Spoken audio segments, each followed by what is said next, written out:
ಹಿಜಾಬ್ ಅದು ವಾಪಸ್ ತಗೊಂಡ್ಬಿಡ್ತೀವಿ. ಏನ್ ಹಿಜಾಬ್ ಇಲ್ಲ ಈಗ. ನೀವ್ ಯಾವ ಡ್ರೆಸ್ ಆಗತ್ತೆ ಹಾಕೊಳ್ಳಪ್ಪ. ನೀವ್ ಯಾವ ಊಟ ಮಾಡ್ತೀಯ ಮಾಡು, ನನಗೆ ಯಾಕೆ?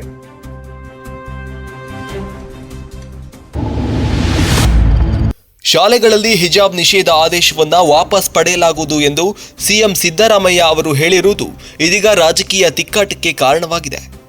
ಬಿಜೆಪಿ ರಾಜ್ಯಾಧ್ಯಕ್ಷ ಬಿವೈ ವಿಜಯೇಂದ್ರ ಅವರನ್ನ ಒಳಗೊಂಡಂತೆ ಹಲವು ರಾಜಕೀಯ ನಾಯಕರು ಈ ಕುರಿತು ಕಿಡಿಕಾರಿದ್ದಾರೆ. ಈಗಾಗಲೇ ಅದ್ರ ಬಗ್ಗೆ ಸುದೀರ್ಘವಾಗಿ ಹೈಕೋರ್ಟ್ ಚರ್ಚೆಯಾಗಿ ಅದರ ಆಜ್ಞೆ ಬಂದಿದೆ. ಸುಪ್ರೀಂ ಕೋರ್ಟ್ನಲ್ಲಿ ಕೂಡ ವಾದ ಆಗಿ ಈ ಪ್ರತಿಪಕ್ಷಗಳು ವಿಭಿನ್ನ ಹೇಳಿಕೆ ಕೊಟ್ಟಿದ್ದರಿಂದ ಈಗಾಗಲೇ ಚೀಫ್ ಜಸ್ಟಿಸ್ ಮುಂದೆ ಇದೆ.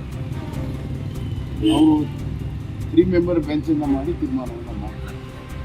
ಹೀಗಿರುವಾಗ ಹಿಜಾಬ್ ಪ್ರಶ್ನೆ ಇಲ್ಲದೇ ಇರುವಾಗ ಈಗ ಮತ್ತೆ ಹಿಜಾಬನ್ನು ರಾಜಕೀಯ ಕಾರಣಕ್ಕಾಗಿ ಸಿದ್ದರಾಮಯ್ಯ ಎತ್ತಿದ್ದಾರೆ. ಇದನ್ನು ತೀವ್ರವಾಗಿ ಖಂಡಿಸ್ತಾರೆ.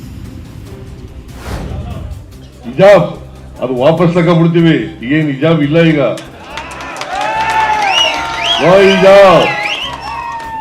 ಹಿಜಾಬ್ ಹಾಕೊಂಡು ಹೋಗ್ಬೋದು ಈಗ. ಗೊತ್ತಾಯ್ತಾ? ಆದೇಶ ವಾಪಸ್ ತಗೊಳ್ಳಿ ಅಂತ ಹೇಳಿದ್ದೀನಿ ನಾನು. ಈಗ ಡ್ರೆಸ್ ಹಾಕೊಳ್ಳೋದು, ಊಟ ಮಾಡೋದು ನಿಮ್ಗೆ ಸೇರಿದ್ದು. ನಾನು ಯಾಕೆ ನಿನ್ಗೆ ಅಡ್ಡಿಪಡಿಸ್ಲಿ? ನೀವು ಯಾವ ಡ್ರೆಸ್ ಹಾಕತ್ತೀಯ ಹಾಕೊಳ್ಳಪ್ಪ. ನೀವು ಯಾವ ಊಟ ಮಾಡ್ತೀಯ ಮಾಡು, ನನಗೆ ಯಾಕೆ? ನಾನು ಊಟ ಮಾಡೋದು ನಾ ಮಾಡ್ತೀನಿ, ನೀವು ಊಟ ಮಾಡೋದು ನೀವು ಮಾಡ್ತೀಯ. ಅದು ನಿನ್ನ ಹಕ್ಕು, ನನ್ನ ವೆರಿ ಸಿಂಪಲ್, ವೆರಿ ಸಿಂಪಲ್. ನಾನು ಧೋತಿ ಮತ್ತೆ ಜುಬ್ಬ ಹಾಕತ್ತೀನಿ, ನೀನು ಪ್ಯಾಂಟು ಶರ್ಟ್ ಹಾಕಿದ್ರೆ ಹಾಕೋ ನೀನು.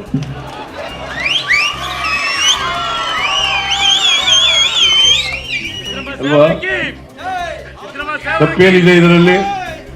ತಪ್ಪೇನಿದೆ? ಅದಕ್ಕೆ ಓಟ್ಗೋಸ್ಕರ ರಾಜಕೀಯ ಮಾಡಬಾರ್ದು. ಓಟ್ಗೋಸ್ಕರ ರಾಜಕೀಯ ಮಾಡಬಾರ್ದು. ನಾವು ಓಟ್ಗೋಸ್ಕರ ರಾಜಕೀಯ ಮಾಡಲ್ಲ. ಈ ಸಮಾಜದಲ್ಲಿರ್ತಕ್ಕಂಥ ಬಡವರು, ದಲಿತರು, ಹಿಂದುಳಿದವರು, ಅಲ್ಪಸಂಖ್ಯಾತರು ಅವ್ರಿಗೆ ನ್ಯಾಯ ಕೊಡ್ಲಿಕ್ಕೋಸ್ಕರವಾಗಿ ನಮ್ಮ ಸರ್ಕಾರ ಕೆಲಸ ಮಾಡ್ತದೆ.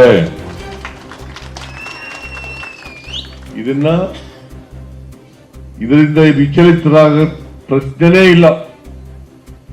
ಇದರಲ್ಲಿ ರಾಜಿ ಮಾಡ್ಕೊಳ್ಳೋ ಪ್ರಶ್ನೆನೇ ಇಲ್ಲ.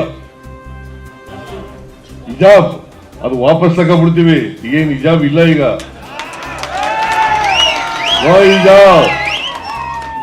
ಹಿಜಾಬ್ ಹಾಕೊಂಡು ಹೋಗ್ಬೋದು ಈಗ. ಗೊತ್ತಾಯ್ತಾ? ಆದೇಶ ವಾಪಸ್ ತಗೊಳ್ಳಿ ಅಂತ ಹೇಳಿದ್ದೀನಿ ನಾನು. ಈಗ ಡ್ರೆಸ್ ಹಾಕೊಳ್ಳೋದು, ಊಟ ಮಾಡೋದು ನಿಮ್ಗೆ ಸೇರಿದ್ದು. ನಾನು ಯಾಕೆ ನಿನ್ಗೆ ಅಡ್ಡಿಪಡಿಸ್ಲಿ? ನೀವು ಯಾವ ಡ್ರೆಸ್ ಹಾಕತ್ತೀಯ ಹಾಕೊಳ್ಳಪ್ಪ. ನೀವು ಯಾವ ಊಟ ಮಾಡ್ತೀಯ ಮಾಡು, ನನಗೆ ಯಾಕೆ? ನಾನು ಊಟ ಮಾಡೋದು ನಾ ಮಾಡ್ತೀನಿ, ನೀವು ಊಟ ಮಾಡೋದು ನೀವು ಮಾಡ್ತೀಯ. ಅದು ನಿನ್ನ ಹಕ್ಕು, ನನ್ನ. Very simple, very simple. ಜಗವನ್ನೇ ಅಂಗೈಲಿ ನೋಡಿ ನೋಡಿ ಜನಮನದ ಈ ಜೀವನ